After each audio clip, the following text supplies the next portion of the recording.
ఇవాళ రేపు అందరూ కూడా నిరుద్యోగులు, అశోకనగరంలో నిరుద్యోగులు, యూనివర్సిటీలో నిరుద్యోగులు అందరూ కలిసి ఒక కార్యాచరణ ప్రకటిస్తాం. ఎందుకంటే ఈ కాంగ్రెస్ పార్టీ నిన్న మంత్రి గారు శ్రీధర్బాబు గారు జాబ్ క్యాలెండర్ మేము ఇంప్లిమెంట్ చేయలేము, మేము 70,000 80,000 లడ్డు వేలం పడబడే ఉద్యోగాలు ఇచ్చేసినాము, మాకు నిరుద్యోగులకు సంబంధం లేదని చెప్పేసి ఒక మాట అనేసిండు.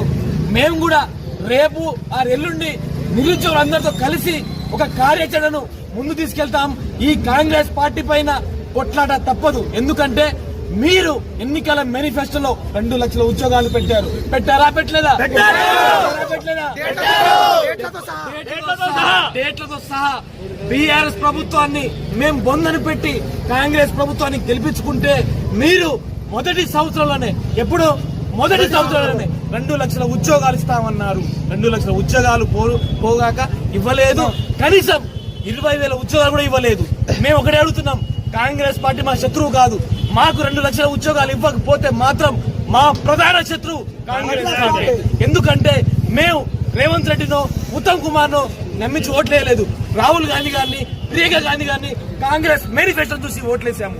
ఆ మేనిఫెస్టో చూసే ఇవాళ మమ్మల్ని మోసం చేశారు, నట్టేట ముచ్చారు. కాబట్టి రాబోయే రోజుల్లో జాబ్ క్యాలెండర్ విడుదల చేయకపోతే కాంగ్రెస్ పార్టీ నాయకులను ఇళ్లను ముట్టడిస్తాం, ముట్టి మీద వాత కూడా పెడతాం. ఎందుకంటే ఈ తెలంగాణ ఏర్పడిందే నీళ్లు, నిధులు, నియామకాలతోటి. నీళ్ల గురించి మాట్లాడుతున్నారు, నిధుల గురించి మాట్లాడుతున్నారు, ఆ నియమాల గురించి ఎందుకు మాట్లాడతలేరు? ఆ రోజు గ్రూపుల్లో లీకులు తగినప్పుడు ఆ సిబిఐ ఎంక్వైరీ ఎడిపోయింది, సిఐడి ఎంక్వైరీ ఎడిపోయింది. ఈ దొంగలు ఎవరు రాశారు? గ్రూప్ 1 లో జియో 29 తీసుకొచ్చి ఎస్టీ ఎస్సీ బీసీలకు అన్యాయం చేశారు. జియో 46 లో పోలీస్ కానిస్టేబుల్ అభ్యర్థులకు, గ్రామీణ ప్రాంత అభ్యర్థులకు అన్యాయం చేశారు. మీ పార్టీ వచ్చిన తర్వాత మాకు ఒరిగింది జీరో అంటే జీరో. మేం గనక అందరం మూకమ్ముడిగా కాంగ్రెస్ పార్టీని దాడి చేయక ముందే నోటిఫికేషన్ రిలీజ్ చేయకపోతే మాత్రం కాంగ్రెస్ పార్టీకి ఖబర్దార్, చివాట్లు తప్పవని నిరుద్యోగుల తరపు నుంచి మా యావత్ తెలంగాణ సమాజ నిరుద్యోగులందరూ కోరుకుంటారు. జై తెలంగాణ!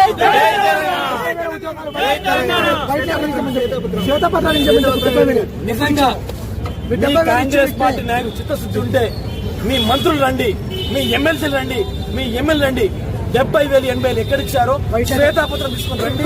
మేము నోటిఫికేషన్ ఏ తేదీలో వచ్చిందో అవన్నీ కూడా తీసుకొని వస్తాం.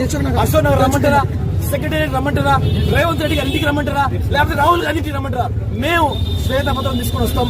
మీరు కూడా తీసుకొని రండి. ఒక దగ్గర కూర్చొని మాట్లాడుకున్నాం. ఊకే అబద్దాలు అడిగిన రికార్డు లెక్కల 70,000 పచ్చి అబద్దాలు అంటే మామూలు అబద్దాలు కాదు, పచ్చి అబద్దాలు.